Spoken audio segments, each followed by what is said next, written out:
پرتکلف اہتمام کیا جائے۔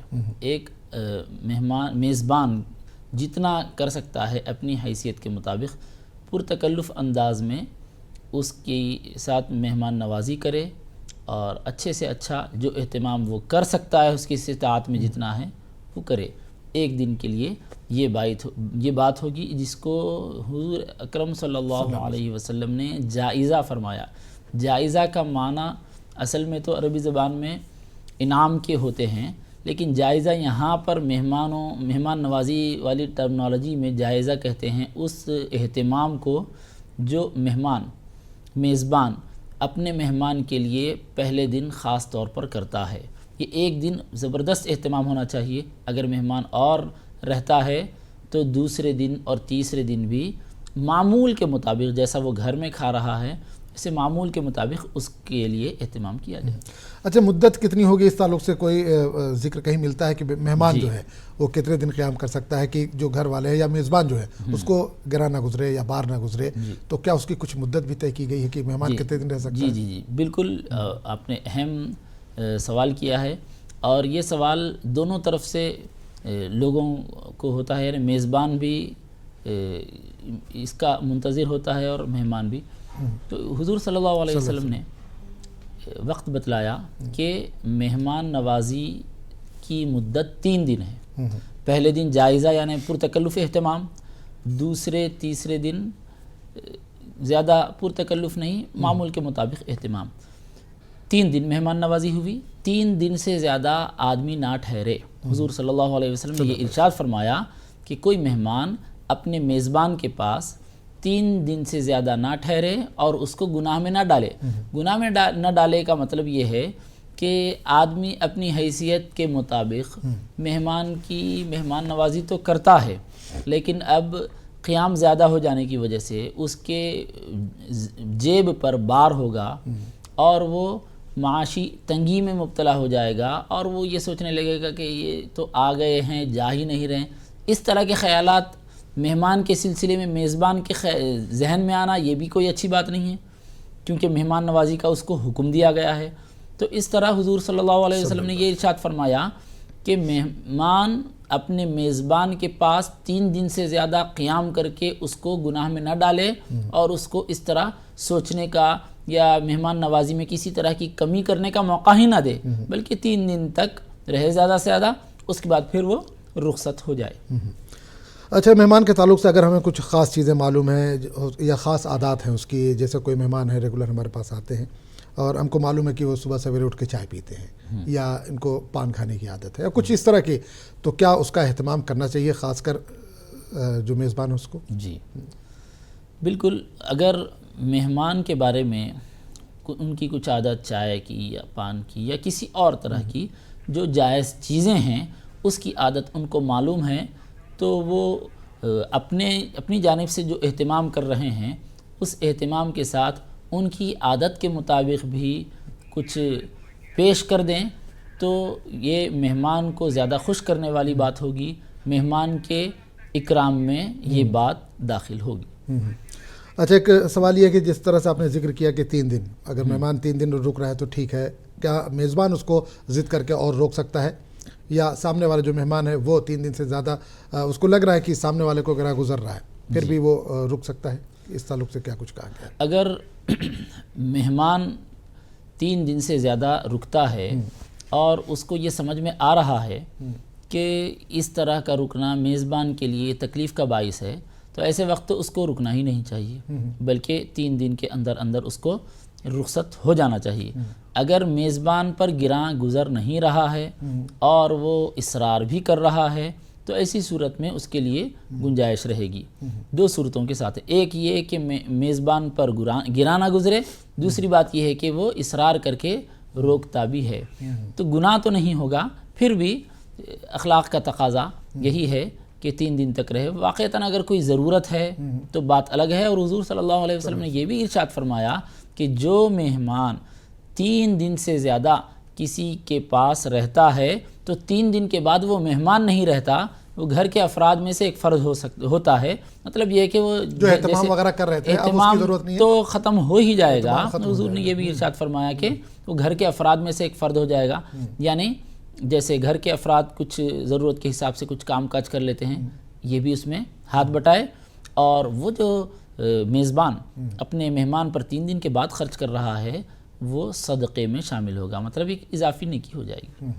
چلیے ایک کالر ہمارے ساتھ جڑ گئے, ان سے بات کریں گے. جی السلام علیکم. سر السلام علیکم. وعلیکم السلام. سر میرا سوال ہے, میرا پاؤں درد ہے سر, ٹھیر کو وضو کرے چلتا کر, کرسی پہ بیٹھ کو نماز پڑھتا ہوں میں, وضو ٹھیر کو کرے چلتا کر.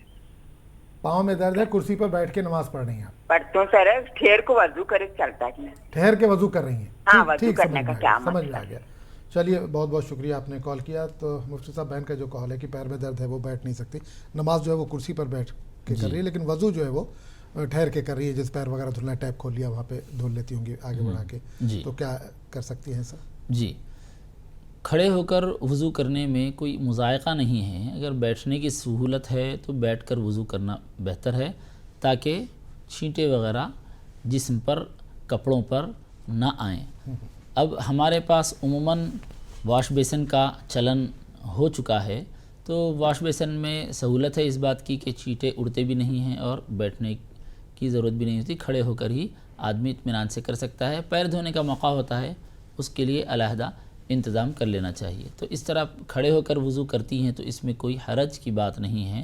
جہاں تک کرسی پر بیٹھ کر نماز پڑھنے کی بات ہے تو اس بارے میں یہ ذہن میں رکھیں کہ اگر آپ نیچے زمین پر بیٹھ کر نماز نہیں پڑھ سکتی اور کرسی پر بیٹھنا آپ کے لیے ضروری ہے, یا کھڑے ہو کر بھی نماز نہیں پڑھ سکتی, تو کرسی پر بیٹھنے کی گنجائش ہے. ہاں, آپ چلتی پھرتی ہیں اور کھڑے ہو کر نماز پڑھنے کی آپ کے پاس طاقت ہے, سجدہ کرنے میں یا رکوع کرنے میں آپ کو دشواری ہو رہی ہے, تو ایسے وقت آپ قیام کے وقت کھڑے رہیں, تلاوت جب تک ہو کھڑے رہیں. پھر رکوع کھڑے ہو کر سکتی ہیں تو کھڑے ہو کر رکوع کر لیں, سجدے کے وقت کرسی پر بیٹھ جائیں. اور اگر رکوع بھی کھڑے ہو کر نہیں کر سکتی تو رکوع کے موقع پر کرسی پر بیٹھ جائیں, اور اس کے بعد باقی نماز یعنی رکوع اور سجدے کرسی پر کریں. پھر دوسری رکعت کے لیے آپ کھڑی ہو جائیں. مختصر بات یہ ہے کہ آدمی کے لیے نماز میں قیام فرض ہے, 7 فرائض میں ایک فرض کھڑا ہونا ہے. تو بغیر وجہ کے, بغیر عذر کے, مجبوری کے اگر بیٹھ کر نماز پڑھیں گے تو نماز نہیں ہوگی, کیونکہ فرض چھوٹ جائے گا. طاقت کے مطابق کھڑا ہونا ضروری ہے. اگر پورا نہیں کھڑے ہو سکتے تو جتنا کھڑے ہونے کی طاقت ہے اتنی مقدار کھڑا ہونا ضروری ہے. اچھا, کرسی کے تعلق سے کیونکہ بہن نے ابھی یہ سوال کیا ہے, اکثر یہ ہم نے دیکھا مساجد میں آج کل کرسیاں جو ہیں وہ بہت تیزی کے ساتھ بڑھ رہی ہیں, کہ ایک صف کرسیوں کی لگ رہی ہے. تو کرسی کس طرح سے ہونی چاہیے؟ مطلب کچھ کرسی ایسی ہوتی ہے جس میں ہینڈل ہوتا ہے, یا پیچھے ٹیک لگانے کا آدمی کیا ہوتا ہے کہ آرام سے یوں ٹیک لگا کے بیٹھ جاتا ہے, کیا اس طرح کی ہونی چاہیے, یا بغیر ٹیک والی کرسی ہو, آدمی جو ہے وہ ہینڈل پہ ہاتھ رکھ لیتا ہے, ہینڈل پہ رکھنے کے بجائے اپنے تھائی پہ رکھے ہاتھ, یہ زیادہ بہتر طریقہ کیا بہتر ہو سکتا ہے اس کا؟ نماز کی ادائیگی کے لیے صرف بیٹھک والی کرسی کافی ہے, نہ اس کے لیے پیٹھ پر ٹیکا لینے کے لیے بیک کی ضرورت ہے, نہ ہاتھ رکھنے کے لیے ہینڈلز کی ضرورت ہے, نہ سامنے ہاتھ رکھنے کے لیے کسی چیز کی ضرورت ہے. یہ ساری چیزیں دوسری سہولتوں کے لیے ہیں. جب کرسی ہے تو تھوڑا سا ٹیکا لینے کا بھی آدمی کو موقع مل جائے, ہاتھ سہولت کے حساب سے رکھ سکے, اور سامنے اگر قرآن شریف پڑھ رہے ہیں یا کوئی کتاب پڑھ رہے ہیں تو سامنے رکھ کر پڑھ سکے, اس کے لیے یہ بنائی جا رہی ہے, تو گنجائش ہے. نماز کی جہاں تک بات ہے تو نماز میں نہ ٹیکا لینا ہے, نہ ہینڈلز پر ہاتھ رکھنا ہے, نہ سامنے ہاتھ رکھنا ہے, بلکہ آدمی کو کرسی پر بیٹھنا ہے اور نماز ادا کر لینا ہے, ادھر ادھر ہاتھ کرنا نہیں ہے. تو لہٰذا کرسی ان تمام سہولتوں والی ہو یا ان سہولتوں سے خالی ہو, دونوں صورتوں میں نمازی کو چاہیے کہ وہ نماز کے موقع پر غیر ضروری, بغیر کسی وجہ کے, بغیر کسی ضرورت کے ٹیکا بھی نہ لے اور ہینڈلز پر ہاتھ بھی نہ رکھے اور سامنے بھی ہاتھ نہ رکھے. رکوع کرنا ہے, سجدہ کرنے کا جو موقع ہے, تھوڑا سا رکوع کے لیے جھکے, سجدے کے لیے جتنا زیادہ ہو سکتا ہے اتنا زیادہ جھکے. نہیں، آج کل جو مسجد کا میں ذکر کر رہا تھا، اب کچھ اس طرح کی کرسی آنے لگی ہیں جس میں آپ سامنے ایک اسٹینڈ ٹائپ کا رہتا ہے، سجدہ اس پہ آپ کر سکتے ہیں، لکڑی کا ایک تخت، جیسے اسکول کالج میں جو بینچز رہتی ہے اس ٹائپ کا آ رہا ہے. جی تو کیا اس کا استعمال کر سکتے ہیں؟ سامنے جو چیز بنائی جا رہی ہے وہ اس لیے نہیں کہ اس پر سجدہ کیا جائے، بلکہ وہ اس لیے ہے تاکہ اس پر قرآن کریم یا کوئی بھی آپ کتاب رکھ کر پڑھ رہے ہیں تو اس پر رکھ سکیں، اس لیے وہ بنایا جا رہا ہے. لوگ اس میں غلط فہمی میں مبتلا ہیں کہ سامنے سجدہ اس پر کرنا ہے. سجدہ اس پر کرنا نہیں ہے، سجدہ تو زمین پر کرنا ہے. اگر آپ کھڑے ہو کر نماز پڑھ رہے ہیں یا زمین پر بیٹھ کر نماز پڑھ رہے ہیں تو آپ کو زمین پر سجدہ کرنا ہے، یعنی پیشانی اور ناک زمین پر رکھنا ہے، اس کا نام سجدہ ہے.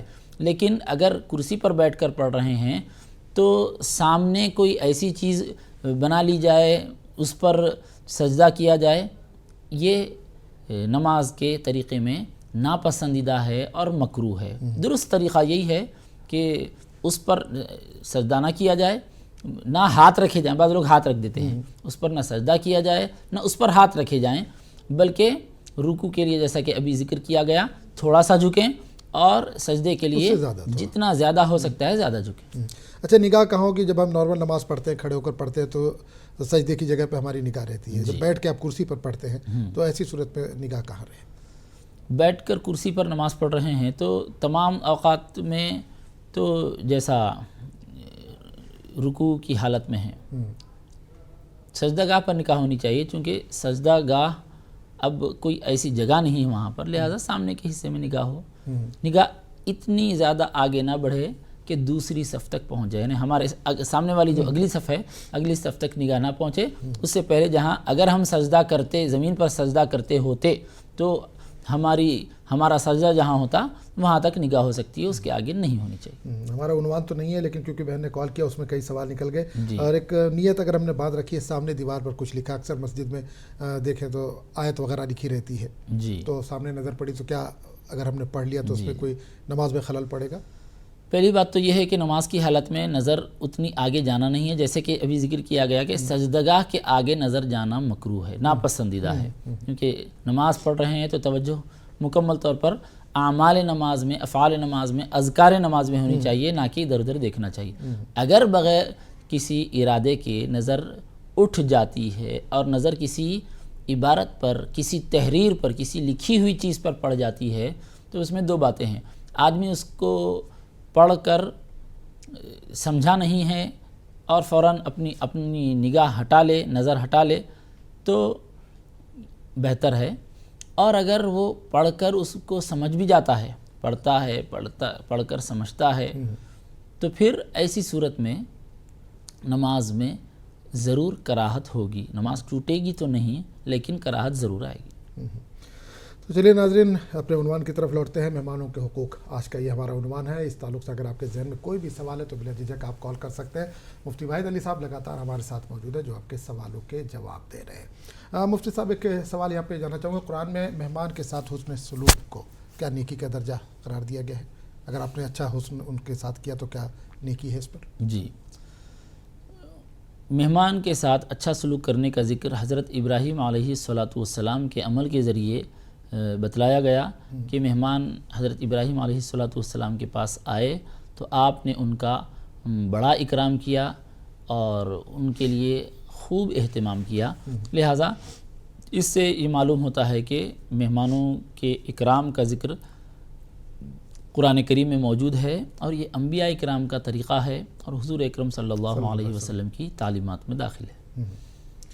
اچھا، مہمان نوازی کے تعلق سے نبی کریم صلی اللہ علیہ وسلم کی کچھ احادیث موجود ہیں کہ ان کے پاس جب مہمان آتے تو کس طرح سے ضیافت کرتے تھے، اس طرح کی کچھ احادیث ہیں موجود ہیں؟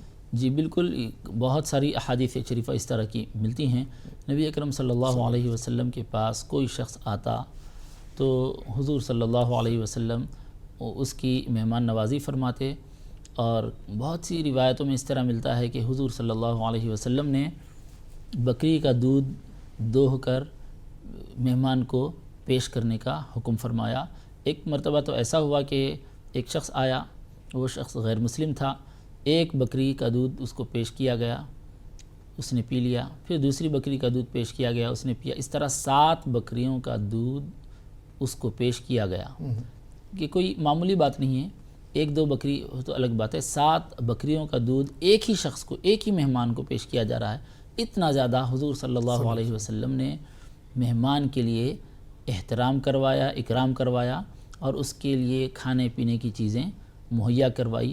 یہ بھی ذکر ملتا ہے کہ مہمان آتے اور بظاہر کوئی چیز موجود نہ ہوتی تو حضور صلی اللہ علیہ وسلم اپنے خادم کو، جو خازن ہوتے، ان کو کہتے تو وہ کچھ لے کر آتے، اور ضرورت پڑتی تو حضور صلی اللہ علیہ وسلم خود کسی سے قرض لیتے، اور قرض لے کر ہی کیوں نہ ہو آپ مہمانوں کی مہمان نوازی فرماتے۔ اچھا، میرا سوال اگلا میں وہی کرنا چاہ رہا تھا کہ اگر میزبان جو ہے اس کے پاس وسائل کی کمی ہے، اور جس طرح سے آپ نے ذکر کیا کہ بھئی پہلا دن جب ہو تو ضیافت اچھی کی جائے، جی، دوسرے تیسرے دن کے بعد وہ عام گھر والوں کی طرح ہو جاتا ہے، لیکن اگر کوئی کسی کے پاس وسائل کم ہو یا اس کے پاس اتنی مالی حیثیت نہ ہو کہ وہ اچھی ضیافت کر سکے، جو نارمل کھانا وہ کھاتا وہی کھلانا چاہ رہا ہے، جی، تو اس کے لیے کیا حکم ہے؟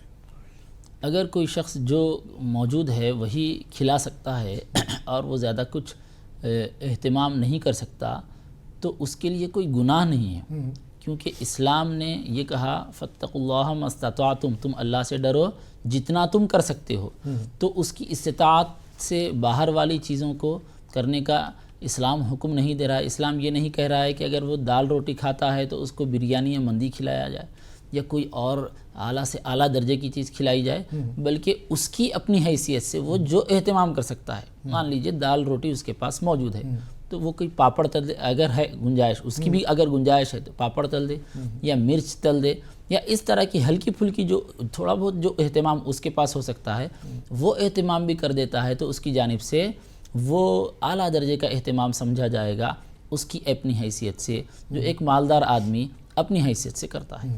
نہیں، سوال میرا اصل میں یہ کہ آپ نے ابھی حضور پاک صلی اللہ علیہ وسلم کا یہاں پر ذکر کیا کہ 7 بکریوں کا دودھ آپ نے جو ہے ایک ہی شخص کو پیش کیا، تو ایک تکلف والی بات یہاں پر ہو گئی کہ بھئی مہمان ہے تو اس کی ضیافت کرنی ہی کرنی ہے، جی، تو اگر عام انسان اگر نہیں کرتا ہے تو اس کے دل میں کہیں نہ کہیں ایک درد رہتا ہے کہ بھئی میں نہیں کر پایا، یا ایک اندر سے کچھ کسک رہ جاتی ہے کہ میں یہ نہیں کر پایا، تو ایسی صورت میں وہ کیا کرے، کس طرح سے یہ اسلام اس کو، یعنی اس کی طاقت سے زیادہ کرنے کی اسلام اس کو ذمہ داری نہیں دے رہا ہے۔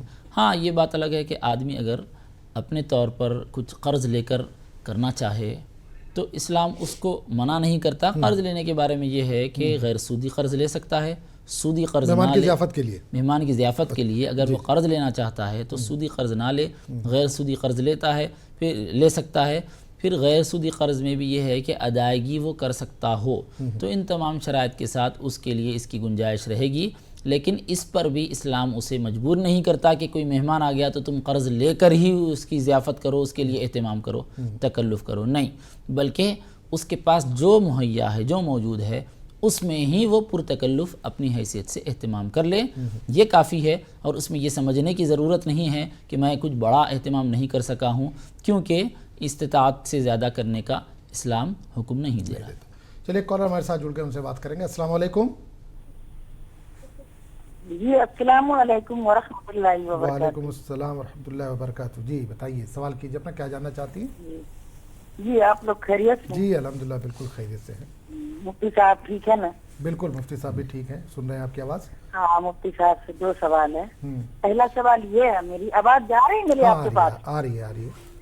جی، پہلا سوال مہمان کے تعلقات سے، اگر کوئی مہمان آئے اور ایسا ہو کہ یہاں پہ 10 دن کے بعد 20 دن کے بعد مہینہ گزارتے رہے اور پھر جو ان کے شوہر ان کو گالی دیتے رہے اور ان سے لڑتے رہے کہ انہیں اچھا چیز بنا کے دیا کرو، تو یہ کیسا ہے؟ یہ پھر اس میں کیا کرے؟ اگر اس میں خاتون کوئی کمی کر دے تو یہ ان کے اوپر گناہ ہوگا، یا پھر ان کا شوہر ان کے ساتھ زیادتی کر رہے تو ان سے اللہ تعالیٰ ان کا حساب لیں گے۔ اور دوسرا سوال یہ ہے کہ بچے جو انتقال ہوتے ہیں، چھوٹا بچے، وہ کیا اللہ کے ہاں وہ بڑا ہوتے ہیں، اور جیسے ہم اور آپ مریں گے تو وہ کس کے ساتھ رہیں گے، ماں باپ کے ساتھ یا شوہر کے ساتھ؟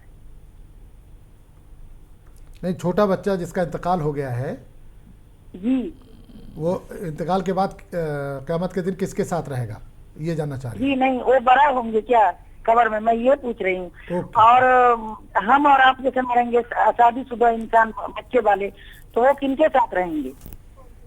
ٹھیک ہے، چلیے بہت بہت شکریہ مفتی صاحب۔ بہن ایک عنوان سے ہی سوال کیا ہے کہ اگر کوئی مہمان آ رہا ہے تو 2 دن 4 دن کے بجائے 10 دن 20 دن یا مہینہ رہ رہا ہے اور شوہر کی طرف سے یہ پریشر ہے کہ بھائی ضیافت کرو، اچھا روزانہ اچھا کھانا کھلاؤ، تو کیا ایسی صورت میں اگر انہوں نے نہیں کیا تو کیا گنہگار ہوں گی؟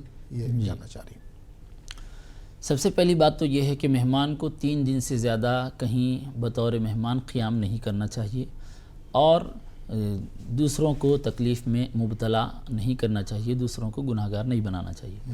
دوسری بات یہ ہے کہ اگر وہ 3 دن سے زیادہ رہتا ہے، کسی کی ضرورت ہے، کوئی کام ہے اور رشتہ دار ہونے کی حیثیت سے، تعلقات ہونے کی وجہ سے وہ قیام کرتا ہے، تو وہ 3 دن کے بعد مہمان نہیں ہیں بلکہ گھر کے افراد میں سے ہی ایک فرد ہے۔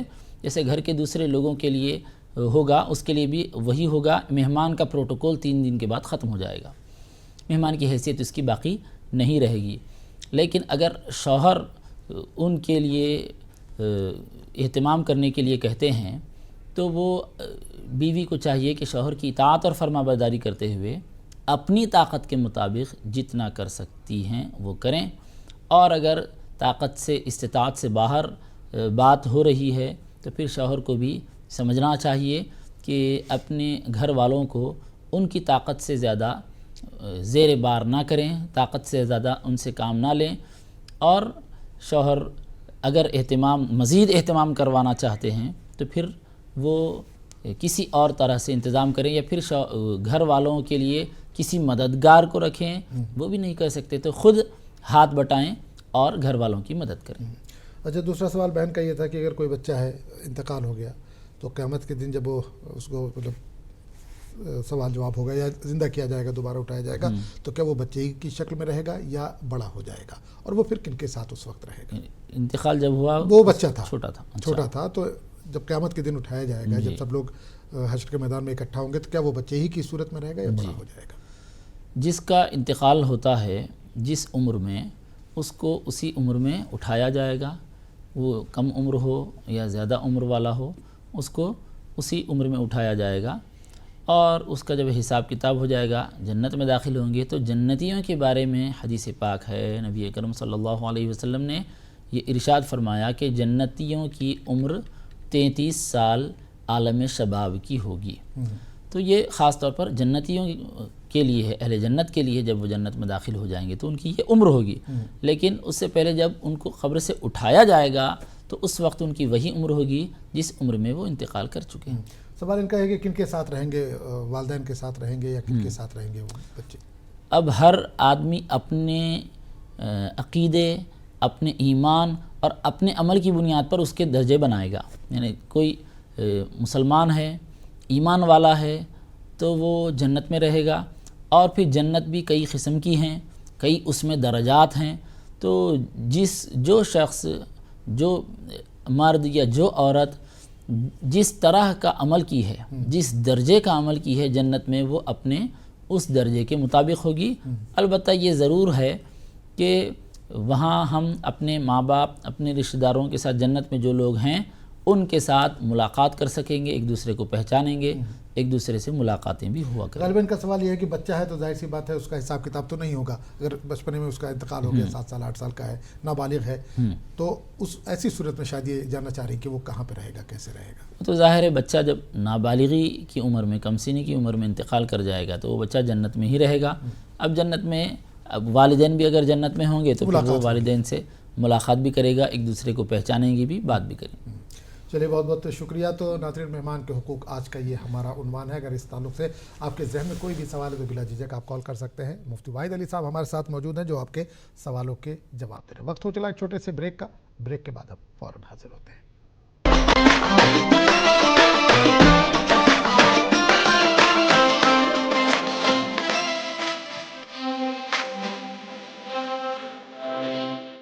اب بھی مزہ آئے گا نا ویڈیو۔ پیٹ دبا، روگ دبا، سب کو پتا، پھر تجھ کو نہیں کیوں ہے پتا؟ ارے پیٹ صفا، ہر روگ دبا، ایک ہی جگہ۔ ٹائم جب ایکسرسائز کا ہو تو پھر آلس کیسا؟ ہیلتھ اور فٹنس میں نو کمپرومائز۔ بات جب پیورٹی کی ہو تو میرے لیے صرف ہمدرد ہنی، کیونکہ کوالٹی سے